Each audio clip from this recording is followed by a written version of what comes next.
Raphael Signs, a specialist in designing, printing, signage, all vehicle branding, 3D signage and window branding, indoor and outdoor signs. For all your banner designs and print, contact us for a free quotation on the numbers on your screen, or email or visit us at 91 Livingstone, Corner 8th Street in Harare. Raphael Signs, our portfolio speaks for itself. More than 70 members from the Citizens Coalition for Change walked into Harare Magistrates Court today limping and wheezing in pain after their arrest, complaining that the Zimbabwe Republic Police members assaulted them on their arrest on Sunday afternoon.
The opposition members were arrested attending a private gathering at the residence of one of their leaders, Jameson Timber. Lawyers representing them from the Zimbabwe Lawyers for Human Rights say that they are going to do everything or anything in their power to make sure that their clients are out of prison. The position is that our 79 clients who were arrested on Sunday are yet to appear before the court. They arrived today, but the court proceedings are yet to commence because of many administrative challenges, mainly on the part of the National Prosecuting Authority and the police. What charges are they facing from what? The charges which have been preferred against them of participating in a gathering with the intent to promote public violence, bigotry and breaches of peace in terms of Section 37(1)(a) of the Criminal Law Code. They've also preferred an alternative charge of disorderly conduct in a public place. Some of them were limping. What's happened there? They were assaulted by the police at the time of their arrest. Some of them were forced to jump into a dirty swimming pool while putting on their clothes. They were then forced to crawl to a police vehicle which was parked several meters away.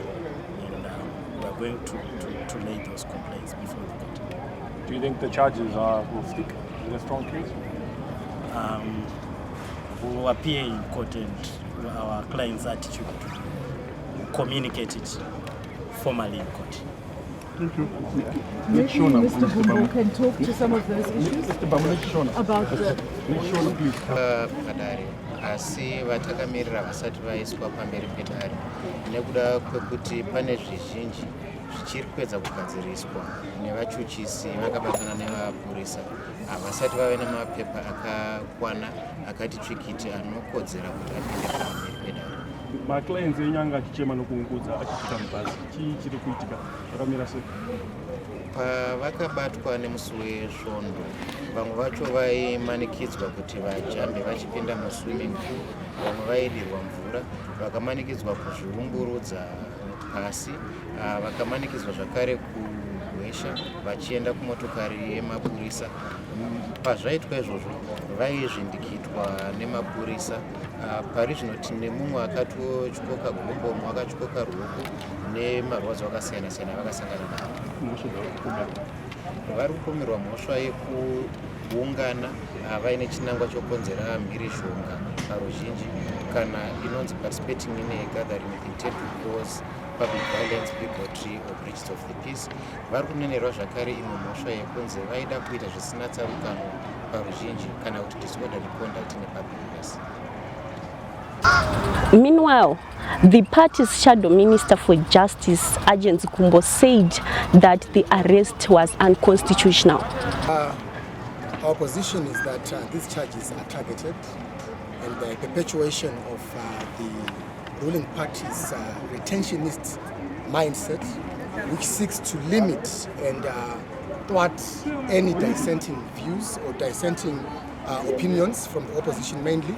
This is an attack on the opposition. It's an attack which has not started today, but an attack which started even during the Mugabe days. You know very well that there was a shrinking of the democratic space, and there was also a deliberate and intentional attempt at stopping opposition activities in this country. The young people had gathered. It was a private meeting. They had gathered at a private residence. And the intention of that gathering was to, number one, commemorate June 16, which is recognized internationally as the Day of the African Child. And what we saw on this day is a repeat of the unfortunate incidents of June 16 in South Africa during apartheid South Africa. And we see that in an independent and democratic Zimbabwe. What this entails is that the regime is hell-bent on stopping voices of dissent. The regime is hell-bent on stopping the opposition. It's as if the opposition is now a banned organization. It's as if the CCC and the entire opposition forces are banned in this country and in perpetuation of the retentionist agenda of the ruling party. And we have seen this. It not only happened here. It's unfortunate that in Harare, our young people, almost 80 of them, in fact it was over 80, some were then released in circumstances we will then explore in court. But in Bulawayo, they stopped an activity again of young people which was supposed to commemorate June 16. In Chinoi just yesterday, the riot police, heavily armed to the tooth. They stormed our provincial offices and barred an activity of our young people. So we are seeing this trend across the country, and it's very worrying. We are disturbed, and our lawyers are going to be doing everything in their power. We have a very strong team of lawyers who are going to be advancing the case of our arrested cadres. A lot of them are injured. A lot of them have been, they've broken limbs, they've broken legs. We have one woman with a broken leg. She has not necessarily been able to go into a proper theater to get x-rays done and to get a plaster, administered on her. This is worrying. We have minors. We have a 16-year-old boy who is in that courtroom, part of the accused persons. And yet we know that our law does not allow for these minors to be prosecuted and persecuted in the manner that is happening now. So we wait to see how the courts are going to deal with this. Our hope is that our courts will conduct themselves judiciously. Our hope is that the courts will not involve themselves in the political arena. Our hope is that the courts will uphold justice in this country. Thank you very much.